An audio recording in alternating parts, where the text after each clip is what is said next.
Hey, it's good to see you again. I have a question for you. How well do you understand the 4/5 concept for introductions? This is something that I had heard of, and someone had kind of real briefly told me how it works, but then I didn't really understand it until I sat down with Adam and he explained it. So let's take a look at that. But first, let's listen to what it sounds like. Here it is in Amazing Grace.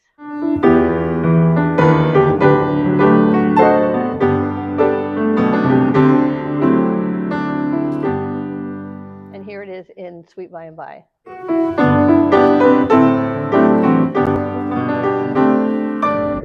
The first example Adam played for us was in Amazing Grace. Now, as you look at the music in Amazing Grace, it ends on a G. It's in the key of G. So it ends on a G major chord. We have was. So this is what we have at the end of the hymn. And you can do something like this and just play with the G chord, or you can give it that 4/5. In the key of G, the triads you would expect to find, your 1 is the G, 2 is an A minor, 3 is a B minor. In this case, C is your 4. That's going to be important. And D is the 5. That's going to be important in this too. And then you have 6 is an E minor, 7 is a F sharp diminished, and then you're back to the G. So we're going to look at the 4 and the 5. So it's called the 4/5, meaning the right hand's going to play the 4 chord, the left hand is going to play the 5 note, not the full chord, but the note. So in the key of G, our 4 chord is a C, so you're going to play the C with the right hand, and the 5 in the key of G is a D, so you're going to play the D with the left hand. When we put these together, we get an unfinished, unresolved sound that has to go somewhere, and it goes very nicely back to that 1 chord. Now, a very nice way to do this, and it's what Adam does a lot, is like the song ends on a G chord, so you probably have your left hand on a G of some sort down here. And you can just skip that A. You can do a B, C, D as a little run there to lead you in. So you're going from the bottom note of the G chord to the middle to the top note of the G chord. And in the right hand, you want to go from the G chord to the C chord and back to the G chord. So it's going to sound something like G major chord, skip the A, go to B, C, and this hand's going to a C, and it leads itself back. Now, you can take it a step further, and you can put that 5, that D note down here, that 5, you can incorporate that up here and put it in, and it gives it a little stronger feel to it. So in this case, we've got the G major chord, which here I've just added the G on the top. So I've got the C, D, E, and the G here. So for instance, in Amazing Grace was blind, but now I see.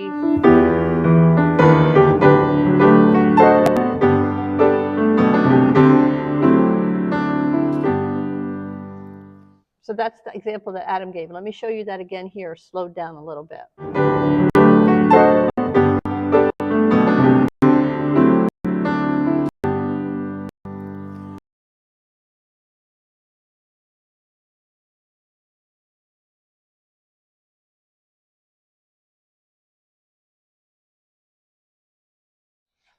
Now let's put this into the key of C. It's always good to go to the key of C when you're analyzing.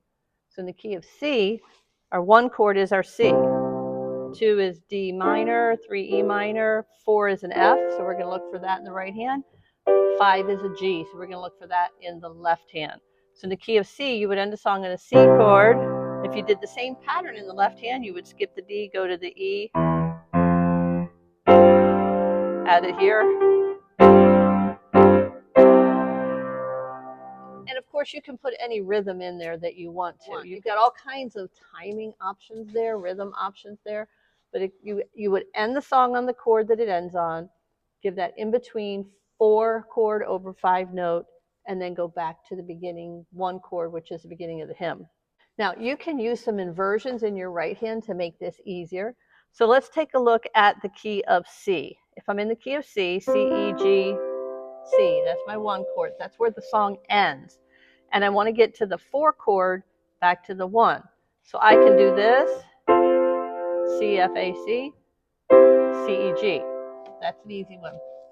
I can also work with some inversions. I can do the C chord as a C, G, C, E, and then to get to the F chord, I just have to move these two up and go back to the C, E, G. If you wanted to do it as 3 notes, you could do E, G, C, the F, A, C, E, G, C. Now, if you add that little 5th note in there, this is what you're looking at. So you've got 2 of the same notes, because your C chord was here, and then you're going to do these 2 and back down. So you could even go something like this. Let me put my fingers up the way they would be. I would do 1, 2, 5, then move my 1 to the F, 1, 2, 3, 5, and back to 1, 2, 5. That's a very easy one. If you're not comfortable moving your hands all around the keyboard, you may want to look at that. The E, G, C, F, G, A, C, back to E, G, C. That's a very good one to do.